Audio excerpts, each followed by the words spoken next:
yang diberikan definisi oleh para ulama, mukjizat adalah syai'un khariqu anil 'ada, sesuatu yang melampaui kapasitas manusia biasa. Dibagi dua oleh para ulama.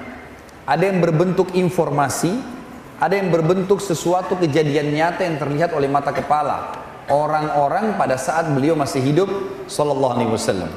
Kalau informasi teman-teman seperti kisah tentang umat-umat sebelum kita, kisah nabi-nabi diceritakan dalam Al-Quran, ini mukjizat juga karena kita tidak hadir pada saat itu. Nabi SAW tidak hadir, diberitakan melalui wahyu. Informasi tentang kejadian yang terjadi di zaman beliau dan informasi yang terjadi nanti di akhir zaman, seperti tanda-tanda hari kiamat yang satu persatu terbukti kebenarannya semua. Ini dalam bentuk informasi. Nanti akan saya berikan contohnya tentunya. Yang kedua teman-teman, sesuatu yang kelihatan dengan mata kepala, seperti pembelahan bulan dengan jari telunjuk beliau sallallahu alaihi wasallam yang mulia. Kemudian menurunkan hujan dan membubarkan awan sehingga hujannya berhenti. Penyembuhan penyakit yang mustahil sembuh di mata manusia. Dan segala macam hal yang akan kita paparkan nanti, yang akan kita buktikan ternyata memang mukjizat baginda Nabi SAW di atas mukjizat para nabi-nabi sebelumnya, sebagaimana beliau pemimpin para nabi-nabi dan rasul. Dan beliau mengatakan dalam sebuah hadis sahih, surga diharamkan untuk nabi-nabi sebelumku, sebelum aku masuk, dan diharamkan untuk umat-umat sebelum umatku masuk. Ini sebuah karunia yang luar biasa. Baik teman-teman sekalian, kita akan masuk sekarang ke informasi. Contoh, sebenarnya sudah cukup tadi saya bilang, informasi umat sebelum kita, informasi yang terjadi zaman Nabi SAW, informasi yang akan datang. Kita sudah bisa pahami kurang lebih seperti itulah. Tapi ada riwayat Bukhari yang ingin saya kritik di sini, tanda kutip, bukan dikritik ya, dikritik supaya antum bisa faham. Karena riwayat seperti ini kadang-kadang tidak dibaca oleh sebagian orang. Kadang-kadang mungkin dilewatin begitu saja hadisnya. Tapi ini adalah mukjizat Nabi SAW. Misal contoh, kisah tentang informasi apa yang akan terjadi nanti, tapi di zaman Nabi SAW, dan terjadi langsung. Kisah disebutkan dalam Bukhari tentang persahabatan dua orang, satu muslim, satu kafir. Yang muslim ini sahabat Nabi yang mulia, Sa'ad bin Mu'adz radhiyallahu anhu. Sa'ad bin Mu'adz terkenal sekali dengan keimanannya. Sa'ad bin Mu'adz ini yang pada saat meninggal arsy-Nya Allah goncang. Semua disebutkan dalam hadis Bukhari. Pimpinan orang-orang Ansar. Sa'ad bin Mu'adz teman-teman bersaudara dekat, bersahabat dekat dengan Umayyah bin Khalaf. Umayyah bin Khalaf pimpinan Quraisy. Orang yang sangat kufur kepada Allah dan Rasulnya. Teman-teman sekalian, dua orang ini bersahabat dari sebelum Islam. Setelah datang Islam, Sa'ad bin Mu'adz masuk Islam, Umayyah tidak masuk Islam, tapi persahabatan masih berjalan. Waktu seluruh muslimin sudah diusir dari Mekah, tidak ada lagi tertinggal umat Islam pada saat itu, kecuali orang-orang yang baru mau masuk Islam. Maka yang terjadi teman-teman sekalian, Sa'ad bin Mu'adz mengadakan perjalanan perniagaan, kemudian melewati Mekah. Di pinggir gerbang Mekah, dia mengirim surat kepada Umayyah bin Khalaf di dalam, "Hai Umayyah, saya kebetulan lewat Mekah dan saya ingin menjadi tamu untuk di rumahmu. Apa kau menerimaku? Kau berikan jaminan?" Kata Umayyah, "Tentu saja." Dikirimlah surat, dikirimlah beberapa pasukannya. Umayyah ini punya 300 personel perang yang sering dipakai oleh Quraisy. Dia pimpinan. Setelah Abu Jahal, Umayyah bin Khalaf ini pimpinan Mekah. Kalau Abu Jahal itu adalah rajanya Mekah, maka Umayyah ini kayak wakil gitu. Yang terjadi teman-teman sekalian, disambutlah Sa'ad bin Mu'adz, kemudian masuk Mekah. Tidak ada yang berani ganggu karena ini tokoh Mekah yang menjaminnya. Pada saat tiba di rumah, kata Sa'ad, wahai Umayyah, saya ingin tawaf di Ka'bah, tapi saya tidak ingin tawaf sementara ada orang-orang kamu. Orang tawaf telanjang, orang bersiul, orang tepuk tangan, tawaf kemusyrikan. Saya ingin tahu tidak ada orang. Kata Umayyah, baiklah, nanti kalau malam hari sudah kosong saya akan panggil kamu. Umayyah pergilah, duduk sama teman-temannya di Darun Nadwa. Setelah kosong Mekah, Ka'bah, saya masukkan Ka'bah adalah, kalau kayak sekarang habis Isya, sudah kosong kalau di zaman dulu. Sekarang kan 24 jam, Masya Allah orang tawaf. Zaman dulu tidak. Maka yang terjadi setelah kosong, Umayyah pulang ke rumah, panggil Sa'ad. Hai Sa'ad, kau sudah kosong Ka'bah, mau tawaf saya temani. Begitu masuk di lingkaran tawaf, baru mau tawaf, tiba-tiba Abu Jahal datang. Tahu Abu Jahal ya? Fir'aunnya umat ini. Nabi SAW mengatakan Abu Jahal Fir'aunnya umat ini. Abu Jahal ini teman-teman julukannya dia di Mekah Abu Hakam. Abul Hakam. Hakam itu maksudnya bijaksana. Cerdas sekali orangnya. Sampai diangkat menjadi raja. Tapi kenapa Nabi kasih julukan Abu Jahal? Ini orang super goblok. Ya. Kenapa dikasih julukan seperti itu? Ada kisahnya. Abu Jahal ini setiap hari dia sama Abu Sufyan, sama satu lagi temannya, 3 orang ini selalu dengar Al-Quran di rumah Nabi diam-diam kalau malam hari. Mereka pas sudah tiba waktu subuh, mereka pulang, ketemu 3 orang ini. Lalu saling bertanya, kenapa? Ngapain kau di sini? Habis dengar ayatnya, ayat Quran yang dibaca Muhammad. Semua ngaku sama. Janjian, besok jangan diulangi lagi ya. Kalau orang-orang Mekah tahu, nanti mereka akan masuk Islam nih. Sepakat. Besok malam 3-3-nya ulangi lagi. Karena berpikir temannya tidak akan kembali. Saking penasarannya dengan Al-Quran. Subuh ketemu lagi, janjian lagi nggak ulangi. Hari ketiga terulang hal yang sama. Waktu sudah hari ketiga, maka salah seorang dari mereka berkata, sungguh kita ini bukan anak kecil. Ini kepala suku semua. Nggak mungkin kita datang mendengar kecuali sesuatu. Lalu dia tanya kepada Abu Sufyan, bagaimana pendapatmu hai Abu Sufyan? Dia bilang yang Muhammad baca, semuanya memiliki makna dan hikmah. Ada yang saya ngerti, ada yang saya tidak mengerti. Tapi kayaknya benar. Orang ini bilang juga, ya saya juga berkeyakinan begitu. Ayo kita tanya Abu Hakam. Abu Jahal waktu itu kebetulan pimpinan Mekah. Didatangilah. Begitu datang ke rumahnya mereka tanya, wahai Abu Hakam, kita bukan anak kecil, pimpinan suku. 3 hari betul-betul kita janjian. Aib bagi orang-orang suku Quraisy waktu itu kalau janji kemudian ingkari janji. Kita sudah ingkari 3 hari. Semua itu karena kita penasaran dengan apa yang dibaca oleh Muhammad.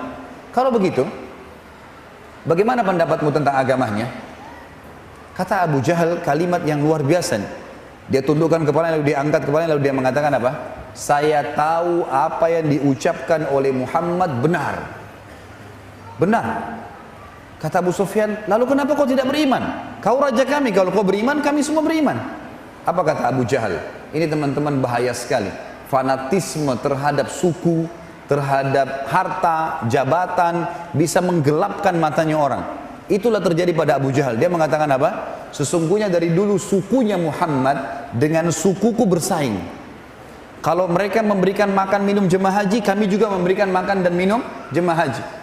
Kalau sukunya membela Mekah, sukuku juga membela Mekah. Sehari mereka, sehari kami. Maksudnya sama-sama bersaing nih. Sekarang di sukunya Muhammad keluar Nabi, sukuku nggak ada nabinya. Kalau saya beriman pada Muhammad berarti sukuku kalah. Demi Allah saya tidak mau beriman selamanya. Maka gara-gara kejadian itu kata Nabi SAW, gelarkan dia Abu Jahal. Dan dia pimpinan dan dia Fir'aunnya umat ini. Kalau zaman Nabi Musa AS ada Fir'aun, maka ini Fir'aunnya umat ini.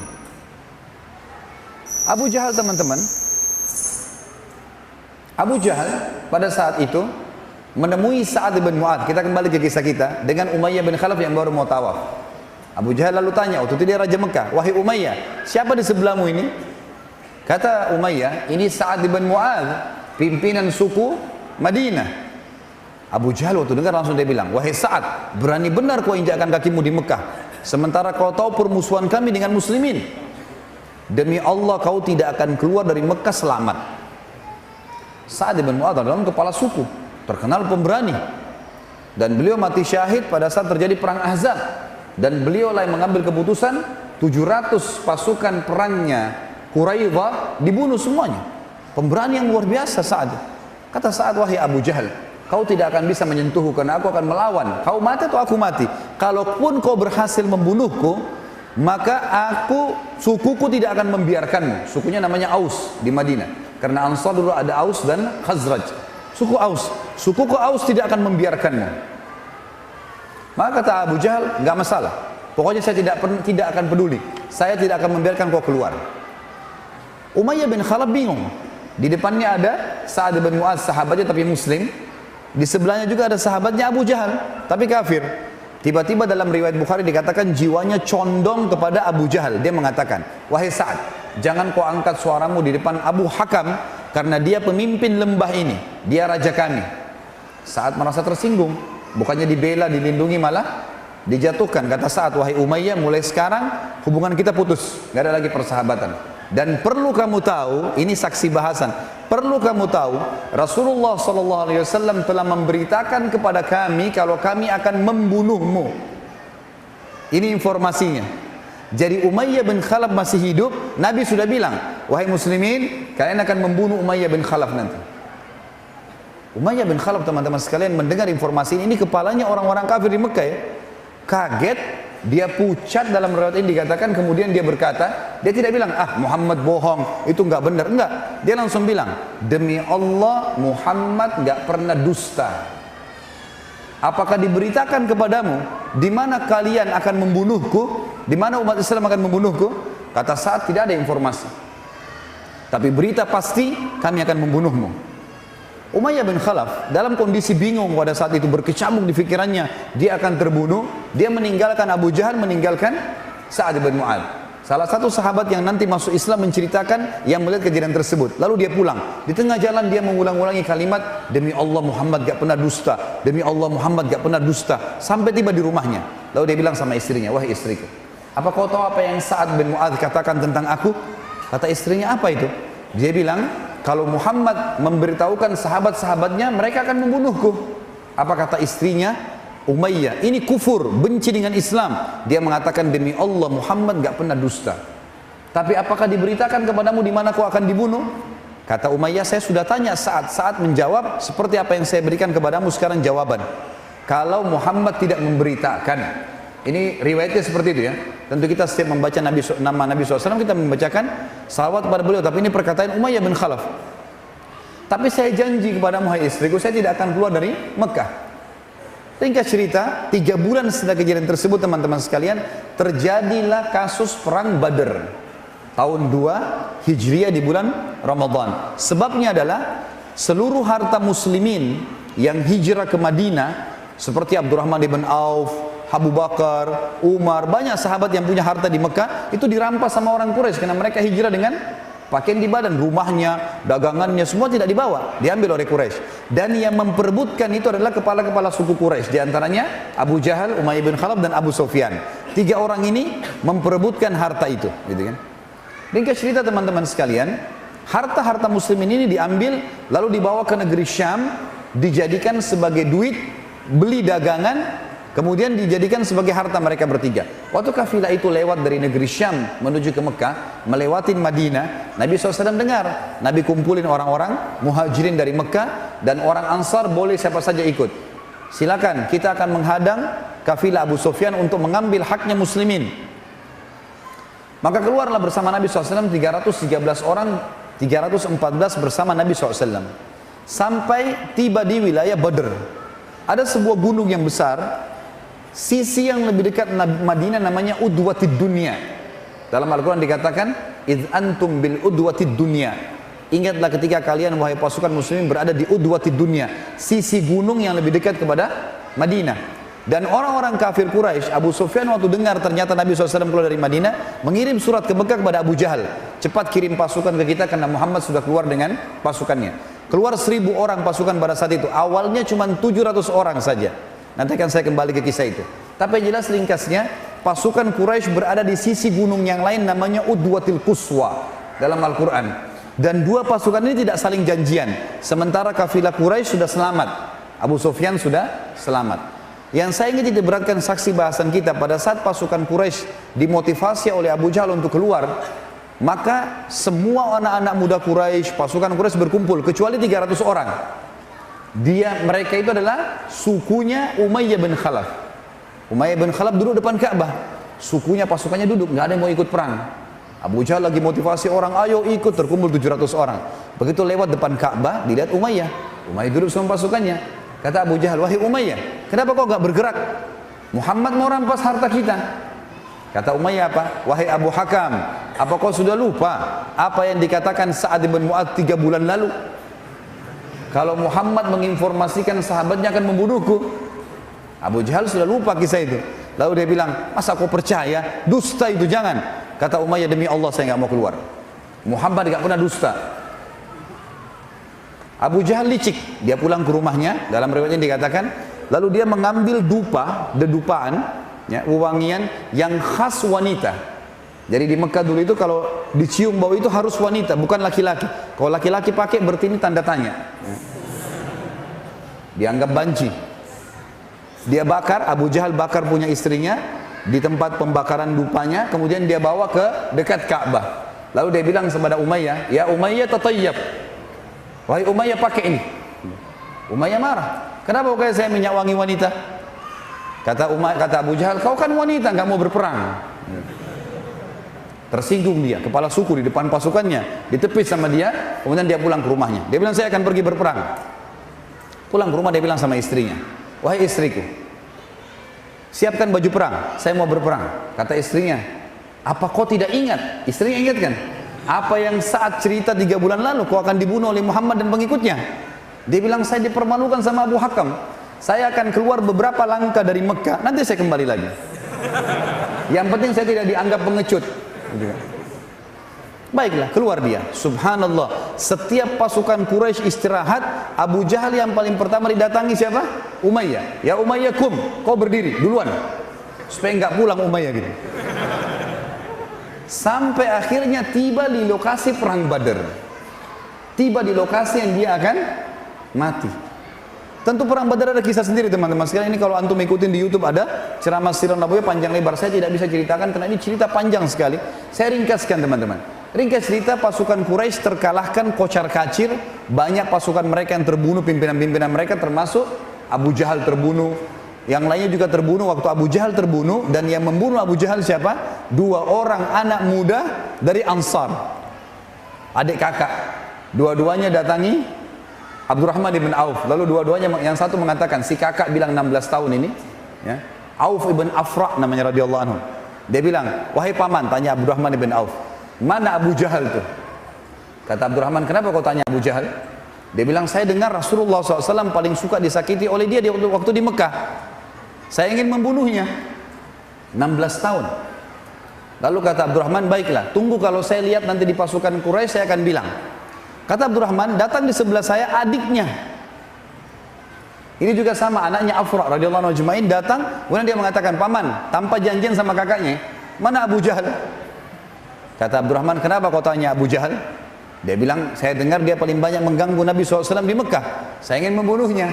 Kata Abdurrahman, "Baiklah, nanti kalau saya lihat di pasukan kafir Quraisy saya akan bilang." Kata Abdurrahman, tiba-tiba Abu Jahal kelihatan di depan jauh. Dia duduk di atas kuda, semuanya besi, dari kepalanya sampai kaki kudanya, kecuali matanya saja yang kelihatan, semua pakai besi, dan dilindungi dengan 10 lingkaran pasukan. 1, 2, 3, 4, 5 sampai 10 lingkaran. Bagaimana caranya ditembus nih? Gitu kan? Kata Abdurrahman, lalu saya bilang, "Itu Abu Jahal." Dia bilang, begitu saya ucapkan itu Abu Jahal, 2 anak muda ini melecit, satu 16 tahun, satu 15 tahun, seperti anak panah yang lepas dari busurnya, berlumba, meloncati barisan yang 10 baris ke atas dari pundak, menebas sana sini sampai tiba di Abu Jahal. Lalu dua-duanya menebaskan pedangnya, kena pahanya Abu Jahal, robek. Yang satu sempat terbunuh si adik, tinggal si kakak. Kakak sempat melawan sebentar, kemudian pada saat melawan tangannya terputus yang sebelah kiri. Dia keluar dari kancah peperangan, dia ikat sisa tangannya yang sakit, kemudian dia berperang. Ternyata mengganggu, ya. Ternyata mengganggu. Lalu kemudian dia keluar lagi dari kancah peperangan, dalam riwayat Bukhari dikatakan lalu diinjak sama dia, tangannya dicabut. Lalu kemudian tinggal satu tangan, dia melawan sampai dia terbunuh mati syahid.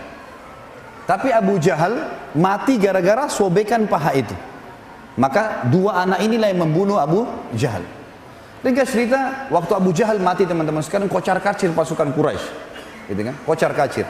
Umayyah bin Khalaf ini yang jadi tokoh bahasan kita, orangnya gemuk sekali. Saking gemuknya waktu pasukan Quraisy melarikan diri, dia nggak bisa lari.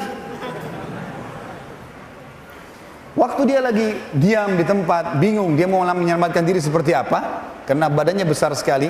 Dan perlu antum garis bawahi ya, Umayyah bin Khalaf ini adalah tuannya Bilal dulu di Mekah. Nah ini orang yang taruh batu panas di dadanya Bilal. Nah ini orangnya nih, gitu kan.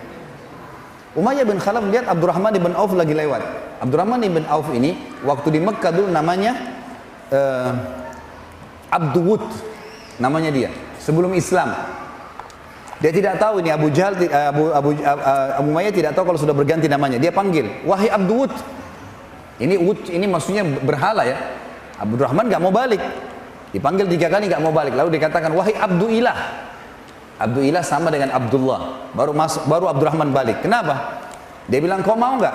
Saya kasih kamu ghanimah, harta rampasan perang, lebih baik daripada apa yang kau kumpulin. Waktu itu Abdurrahman lagi ngumpulin pedang, perisai, dibawa ke hadapan kemahnya Nabi SAW. Nanti Nabi SAW bagi rata. Yang menjadi hak milik seorang mujahid, kalau dia duel dengan seseorang, maka yang dia kalahkan jadi miliknya. Tapi kalau yang tergeletak di medan perang jadi ghanimah, dikumpul, nanti pimpinan yang akan membagi rata.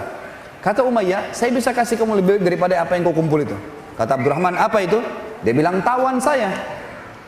Kalau kau tawan saya, apapun yang kau minta dari suku saya pasti kau dibayar. Kata Abdurrahman, benar juga. Dipegang tangannya Abu Umayyah, ingin dibawa kemana? Ke kemah Nabi SAW. Subhanallah, lagi jalan ke sana, lewat Bilal. Begitu Bilal lewat, dilihat Umayyah, dia tahu tuannya dulu kan? Dia bilang, Umayyah bin Khalaf, Ra'sul Kufur. Hai Umayyah bin Khalaf, pimpinannya orang kafir, demi Allah kalau bukan kau hidup, saya hidup. Saya akan bunuh kamu ini, gitu kan? Abdurrahman bilang, wahai Bilal, ini tawanan saya, jangan ganggu. Ya. Ini banyak duitnya nih. Ghanimah, jangan diganggu. Kata Bilal, tidak bisa. Ini orang yang siksa saya dulu di Mekah. Ini orang kufur, dia keluar dari Mekah mau berperang, nggak mungkin. Abdurrahman coba menghalang. Setiap kali Bilal mau menebas, selalu dihalang oleh Abdurrahman. Bilal bingung, gimana caranya? Lewat 5 orang dari Ansar, sahabat-sahabat Nabi juga lagi ngumpul-ngumpulin pedang. Bilal teriak, hai saudara-saudaraku Ansar. Datang mereka. Tahu nggak dulu kisah di Mekah yang taruh batu panas di dada saya? Iya. Tahu nggak dulu yang begini dan begitu diceritain ya? Ini orangnya. Ini orangnya nih. Bunuh, ayo. Gitu. Maka 5 orang ini, wah ini musuh bebuyutan nih. Kelilingnya, Abdurrahman bilang, hai saudara-saudara Ansar, ini ghanimahku, jangan diganggu. Kata Bilal, dia yang kasih batu panas, dia yang begini, dimotivasi. Sampai akhirnya sahabat bilang, hai Abdurrahman menyingkir, nggak bisa, ini orang harus mati. Bilal saudara kita, nggak boleh. Ini orang sudah tertawan, sudah keluar dari Mekah perang, gitu kan? Abdurrahman bingung, gimana caranya? Ini hadis sahih menjelaskan ya. Maka kata Abdurrahman, hai Umayyah tidurlah. Tidur dia di atas tanah, Abdurrahman tidur di atasnya. Supaya nggak dibunuh kan gitu. Lalu Bilal mengatakan, dia ini musuh Allah, dia begini, dia begitu, bunuhlah dia. Maka mereka menusuk-nusuk dari bawahnya Abdurrahman. Sampai akhirnya Umayyah bin Khalaf mati terbunuh di kancah Badr.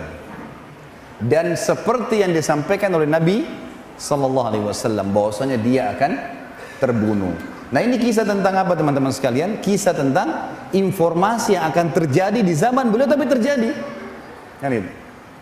Sekarang kita sampaikan kisah yang sedang terjadi. Sama hadis Bukhari dan ini masih berhubungan sebenarnya. Makanya saya pilih judul ini atau kisah ini. Kisah tentang ini disebutkan dalam kitab Maghazi tentunya dengan Musa bin Uqbah, oleh Musa bin Uqbah, seorang sahabat nanti jadi sahabat namanya Umair bin Wahab al-Jumahi. Umair bin Wahab al-Jumahi. Orang ini bersahabat dekat dengan Safwan bin Umayyah bin Khalaf. Safwan bin Umayyah bin Khalaf. Kan Umayyah bin Khalaf tadi mati ya. Waktu dia mati di perang Badar, anaknya gantikan jadi kepala suku, namanya Safwan. Safwan ini bersahabat dengan Umair bin Wahab al-Jumahi. Sudah rekam namanya? Majelis ilmu jangan cuma masuk telinga kanan keluar telinga kiri ya. Cantolin dalam hati supaya ada ilmunya. 2 orang ini bersahabat. Lalu Safwan bilang begini kepada sahabatnya Umair, wahai Umair, sedih ya kita dikalahkan di perang Badar, dipermalukan di Jazirah Arab. Ayahku terbunuh, anakmu tertawan. Jadi Umair rupanya ini anaknya ikut perang Badar tertawan jadi tawanan, gitu kan? Kata Safwan, kalau seandainya ada cara untuk membalas dendam nih. Kata Umair, hai Safwan, kalau seandainya ada yang menanggung utang-utangku, aku punya utang banyak di Mekah, ada yang mau bayarin, ada yang menanggung istri dan anakku kalau aku terbunuh, dia henuskan pedangnya. Lalu dia mengatakan, saya akan ke Madinah membunuh Muhammad dengan pedang saya ini. Tadinya Umair ini niatnya, karena ini kepala sukunya, dia ingin menghibur gitu. Dia nggak sadar jawabannya Safwan. Safwan tiba-tiba mengatakan, kalau gitu mulai sekarang anggap hutangmu lunas, gitu kan? Dan semua keluargamu, istrimu, anakmu saya yang tanggung. Pergilah ke Madinah, bunuhlah Muhammad. Akhirnya Umair gak ada pilihan lain, harus ke Madinah. Berangkat ke Madinah. Tradisi orang-orang Arab dulu teman-teman sekalian, kalau dia berjaga-jaga, pedang ditaruh di pundak kanan atau kirinya. Kalau dia ingin membunuh, maka dia taruh di pundak, di punggung kanan atau kirinya, gitu kan? Umair masuk ke Madinah lalu ditaruh di pundak sebelah kanannya pedang yang siap ditarik untuk membunuh orang. Lalu dengan cepat dia kudanya menuju ke Nabi SAW. Waktu itu Umar bin Khattab sempat melihat, dikejar tapi tidak keburu gitu. Dan Nabi SAW lagi menerima banyak orang-orang Quraisy yang membayar tebusan-tebusan untuk keluarganya. Karena keputusan Nabi SAW tawanan Badar boleh ditebus dengan atau oleh keluarganya dengan harta. Begitu Umair berada di depan Nabi SAW, maka Nabi SAW tiba-tiba menghadap ke dia. Lalu orang-orang semua pada berkumpul karena Nabi SAW berhenti menerima tebusan gitu kan. Semua sahabat berkumpul. Lalu kata Nabi SAW, wahai Umair, diajak ngomong si Umair, apa tujuanmu ke sini? Jujurlah dengan saya. Kata Umair, saya ingin tebus anak saya. Kata Nabi SAW, orang yang menebus anaknya, yang digantung di punggungnya atau di dadahnya harta, dia bawa emas, dia bawa apa, dia bayar, bukan pedang seperti kamu. Sekali lagi wahai Umair, jujurlah, apa yang membuatmu datang ke sini? Umair rupanya dalam hadis Bukhari ini mengalihkan pembicaraan. Dia mengatakan, kami telah kalah di Badar, kalian memang lebih kuat sekarang. Aja dialihkan pembicaraan. Nabi SAW tanya ketiga kali, wahai Umair, jujur dengan saya, kenapa kamu datang? Kata dia, saya ingin bebasin anak saya. Kata Nabi SAW, ini mukjizatnya. Di sini mukjizat dalam bentuk informasi ya, yang sedang terjadi. Kata Nabi SAW, wahai Umair, bagaimana pendapatmu kalau saya mengatakan kau telah duduk berdua dengan Safwan bin Umayyah bin Khalaf di depan Ka'bah dan kalian berbicara berdua 3 hari yang lalu. Karena perjalanan Mekah sama Madinah 3 hari. Safwan berkata, jadi Nabi SAW nukil per huruf perkataan mereka. Kata Nabi SAW, Safwan berkata, sungguh kita sudah dimermalukan, dikalahkan, di Jazirah Arab malu, ayahku terbunuh, anakmu tertawan. Lalu kau coba ya ada cara bisa membalas dendam. Lalu kau berkata, kalau ada yang bisa menanggung hutang-hutangku, menanggung istri dan anakku, maka aku akan membunuh Muhammad dengan pedang ini. Umair pada saat itu dengar kalimat tersebut, tundukkan kepalanya, lalu dia angkat, lalu dia syahadat, asyhadu an la ilaha illallah wa anna Muhammad Rasulullah. Nabi SAW tinggalkan Umair, mengurus yang lainnya gitu. Ada beberapa sahabat datang mengatakan, wahai Umair, kok bisa kok tiba-tiba syahadat? Ada apa? Sahabat belum paham kisahnya nih. Kata Umair, demi Allah, apa yang diucapkan oleh Rasulullah SAW tadi per huruf itu, hanya saya sama Safwan yang tahu. Tidak ada satupun di Mekah yang tahu. Kok bisa dia nukil kepada saya secara letter-let apa yang saya bahasakan dengan Safwan?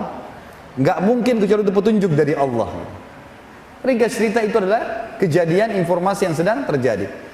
Safwan di Mekah teman-teman sekalian, setiap ada orang dari Madinah datang habis tebus keluar yang ditanya, ada berita apa? Oh kita kalah di Badar, saya sudah tahu. Ayahmu terbunuh, saya sudah tahu. Dia mau nunggu ini Umair bunuh Nabi nggak gitu. Maka tidak ada yang dapat informasi. Setelah 2 minggu dari waktu itu, tiba-tiba Umair masuk Mekah. Safwan tunggu. Safwan bilang, demi Allah wahai Umair, mukamu datang sekarang bukan seperti mukamu pada saat kau pergi. Maka kata Umair, hai Safwan, bertakwalah kepada Allah. Asyhadu an la ilaha illallah wa anna Muhammad Rasulullah. Safwan langsung meninggalkan dia. Tapi ini informasi yang sedang terjadi. Ada juga kisah yang lain teman-teman sekalian, dan ini penutup di poin pertama tentang mukjizat informasi.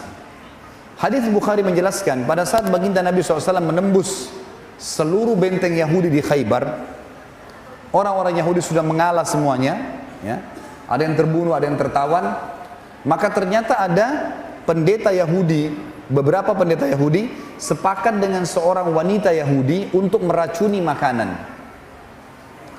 Mereka meletakkan racun di paha kambing, dan Nabi SAW sangat gemar memakan kambing. Makanya teman-teman sekalian diambil pelajaran dari kisah ini.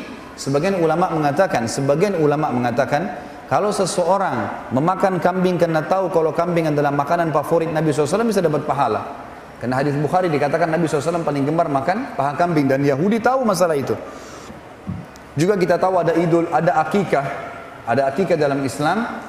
Kalau anak laki-laki lahir, mau orang bule, mau orang Arab, mau orang Melayu, mau orang hitam dari Afrika, kalau laki-laki 2 ekor kambing, perempuan 1 ekor kambing, tidak bisa diganti hewan lain. Dan sunnahnya kita makan sebagian. Ada Idul Adha, walaupun bisa sapi sama unta tetap lebih afdal kambing. Orang-orang Yahudi meletakkan nampan diisi dengan tharid. Tharid ini makanan favoritnya Nabi. Roti gandum, kemudian ditaruh di atasnya kambing yang sudah dibuat dengan kari, ada kuahnya. Khusus nampan yang mereka ingin kasih Nabi SAW ditaruh paha kambing. Yang lainnya tidak ada paha kambingnya. Dan dibawa berpuluh-puluh. Ya, karena ini 1.400 orang sahabat. Dibawalah nampan-nampan tersebut. Waktu dihadapkan, ini kami ingin berikan hadiah kepada kalian karena kalian sudah menang. Kami mengaku kalah, gitu. Ini sebagai rasa ketundukan kami. Waktu sahabat lihat dilapor ke Nabi SAW, kata Nabi masukkanlah. Dimasukkanlah dalam benteng yang ada Nabi SAW. Dan setelah dilihat ada nampan yang ada paha kambing, yang lain tidak ada, maka paha kambing dikasih ke hadapan baginda Nabi SAW. Maka sahabat sudah nunggu. Kebetulan waktu itu sudah 2 hari sahabat kehabisan makanan. Jadi mereka sangat lapar. Cuman adabnya nunggu Nabi SAW memulai makan. Begitu Nabi SAW cuil daging kambing tersebut dan dimasukkan ke mulut beliau yang mulia SAW, sahabat sudah pada ngeroyok nih. Makan makanan masing-masing gitu kan. Tiba-tiba baru mereka cuil, belum masuk ke mulutnya, Nabi mengatakan kalimat, kuffu aidiakum. Tahan tangan kalian. Ada sahabat yang bilang, ya Rasulullah, 2 hari nggak makan. Lapar. Kata Nabi SAW, kuffu aidiakum, tahan tangan kalian. Jangan ada yang makan. Berhenti. Panggil pendeta-pendeta Yahudi yang ada di benteng ini. Panggil semua. Nabi SAW juga mengeluarkan sisa makanan dari mulut beliau. Gitu kan? Sallallahu alaihi wasallam. Kata pendeta Yahudi. Lalu Nabi SAW dalam hadis Bukhari menanyakan 3 pertanyaan. Pertanyaan terakhir yang merupakan ya, saksi bahasan kita yang akan kita titik beratkan. Tapi Nabi SAW ingin menjebak Yahudi. Karena Yahudi ini suka dusta. Kata Nabi SAW, ya ma'asyiral Yahud, a'antum musaddiqi in sa'altukum an syai'? Hai orang-orang Yahudi, jujur nggak kalau saya tanya sesuatu? Kata orang-orang Yahudi, tentu saja. Pertanyaan pertama Nabi SAW, man jaddukum, siapa kakek kalian? Kenapa Nabi SAW tanya kakeknya mereka? Ternyata di benteng Khaybar teman-teman ada 2 suku Yahudi, namanya Qainuqa dan Nadhir. 2 suku ini terkenal mereka punya sumber kakek 1 orang. Tapi kakek ini terkenal penakut, pengecut, keturunannya sedikit, malas bekerja, buruklah. Maka mereka menghapus kisahnya orang ini dan mengalihkan ke nama seorang Yahudi yang dianggap hebat, pemberani, punya keturunan banyak. Dan orang-orang Yahudi tidak ngerti masalah itu. Ini di tangan para pendeta saja. Maka kata Nabi SAW, siapa kakek kalian? Mereka bilang Fulan bin Fulan, yang pemberani itu. Kata Nabi SAW, kalian dusta. Kakek kalian Fulan bin Fulan, yang pengecut dan kalian tidak mau nisbatkan nama kepadanya. Entah, Yahudi diam, nggak bisa ngomong.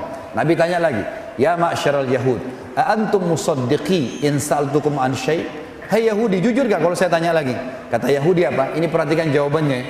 Ini hadis sahih riwayat Bukhari. Kata Yahudi, iya, kalau kami dusta, maka pasti Allah akan beritakan kepadamu sebagaimana Allah beritakan tentang siapa kakek kami. Tahu maksudnya apa? Berarti tahu kalau ini Nabi. Gitu. Maka kata Nabi SAW, man ahlin nar, siapa yang akan jadi penghuni neraka? Kata Yahudi apa jawabannya? Ini hadis Bukhari sekali lagi. Kata Yahudi apa? Kami akan masuk duluan, lalu akan digantikan oleh kalian. Kata Nabi SAW, kalian dusta, kami tidak akan menggantikan kalian. Ya sudah 2 ya, terjebak. Sekarang yang ketiga, Nabi tanya lagi, ya ma'asyiral Yahud, antum musaddiqi in sa'altukum an syai'? Hai Yahudi, jujur nggak kalau saya nanya lagi? Tanya lagi, kata beliau, kata mereka, tentu kami akan jujur. Kata Nabi SAW, apakah kalian letakkan racun di makanan ini? Kalau ditanya langsung dari awal, ini dusta pasti mereka. Dijebak dulu. Mereka bilang, iya. Kata Nabi SAW, kenapa kalian kasih racun? Lihat kata Yahudi apa? Kami ingin memastikan tentang kenabianmu. Kalau kau betul-betul nabi, kau akan tahu ada racunnya. Sekarang Nabi sudah tahu atau belum? Tahu. Buktinya Nabi berhenti makan kan? Tapi kalau kau hanya raja yang mau merampas kekayaan kami, kau akan mati dengan racun itu. Lalu orang-orang Yahudi bilang apa? Dalam penutupan hadis, tapi hai Muhammad, siapa yang beritain ke kamu itu? Kok bisa kamu tahu? Nggak ada yang tahu racun ini kecuali kami para pendeta dan ibu yang buat, perempuan yang buat itu. Kata Nabi SAW sambil mengangkat paha kambing itu, akhbarani hadzal dhira, yang telah menginformasikan kepada saya tentang racun itu, paha ini, paha yang sudah dimasak, ngomong kepada Nabi SAW mengatakan, saya diracuni wahai Rasulullah. Paha kambing, nggak masuk di akal, tapi itu mukjizat. Cuma